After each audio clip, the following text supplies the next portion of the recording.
नमस्कार दोस्तों, मैं हूँ राज शिकारी। आज मैं आपके लिए जो फिल्म लेके आया हूँ वो है 6 डेज। ये फिल्म 2017 में आई थी। इसकी IMDb रेटिंग है 6.2, जिससे कि ये ठीक ठाक देखने लायक फिल्म रहती है। ये फिल्म एक सच्ची घटना पर आधारित होती है। 30 अप्रैल 1980 को लंदन में जो एम्बेसी होती है ईरान की, उस पर कुछ हमलावर घुसते हैं और पूरी एम्बेसी को बंधक बना लेते हैं। इतना तो सही, मगर उस एम्बेसी में लंदन के भी लोग होते हैं, जिससे कि ब्रिटेन की सरकार परेशानी में आ जाती है और कैसे उन लोगों को बचाया जाता है, उस पर यह पूरी फिल्म आधारित है। तो बिना किसी देरी के हम शुरू करते हैं इस फिल्म को। तो फिल्म का पूरा रायता शुरू होता है ईरान से। ईरान के बॉर्डर पे एक अरेबिक स्पीकिंग राज्य होता है, जहाँ पे अरेबिक बोलने वाले लोग होते हैं, जो अब ईरान के साथ रहना नहीं चाहते। क्योंकि जब ईरान सेक्युलर देश था, इस्लामिक देश से पहले, उस समय वहाँ पे पर्सिया के लोग रहते थे और ईरान का नाम पर्सिया था पहले। मगर वहाँ पे जो इस्लामिक राज्य था, जो अरेबिक राज्य था, उसे वहाँ पे रहने की इच्छा नहीं थी। तो इसलिए वहाँ पे विद्रोह शुरू हो जाता है, वहाँ पे अलग देश की मांग खड़ी हो जाती है। और जिसे दबाने के लिए ऑब्वियसली ईरान की सरकार बहुत सारे कट्टरपंथियों को और चरमपंथियों को वहाँ से जेल में डाल देती है। जिसका बदला लेने के लिए और बहुतों को छुड़ाने के लिए 6 आतंकवादी जाते हैं लंदन की एम्बेसी में, जहाँ पे ईरान की एम्बेसी होती है, और वहाँ पे एक एक करके सभी लोगों को बंधक बना लेते हैं।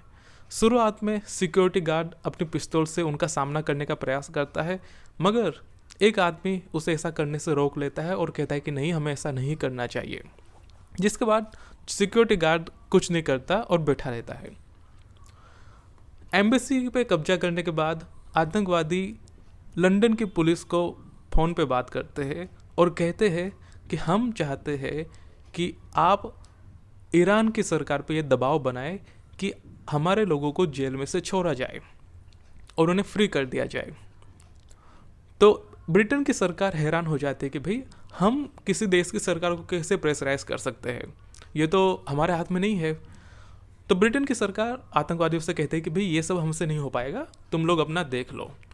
मगर आतंकवादी उन्हें धमकी देते हैं कि अगर उन्होंने ऐसा नहीं किया तो वो एक एक करके सभी हॉस्टेज को मार डालेंगे।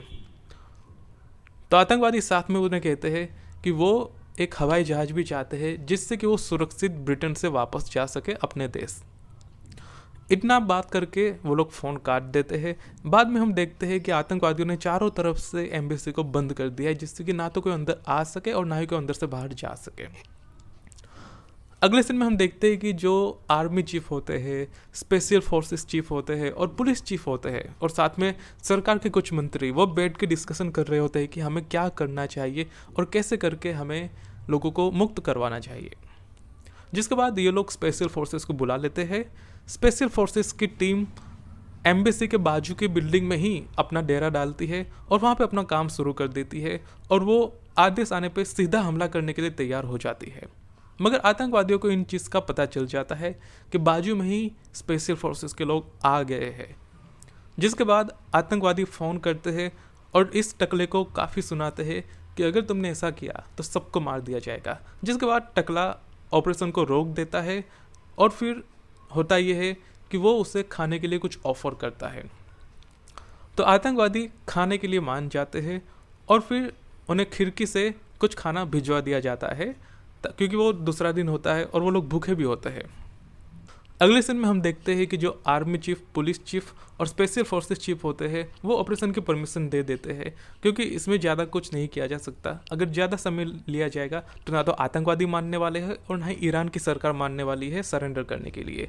तो इसीलिए अब ब्रिटेन को खुद ही से कुछ करना पड़ेगा अपने लोगों को बचाने के लिए, क्योंकि ना तो आतंकवादी मान रहे हैं और ना ही ईरान की सरकार मान रही है।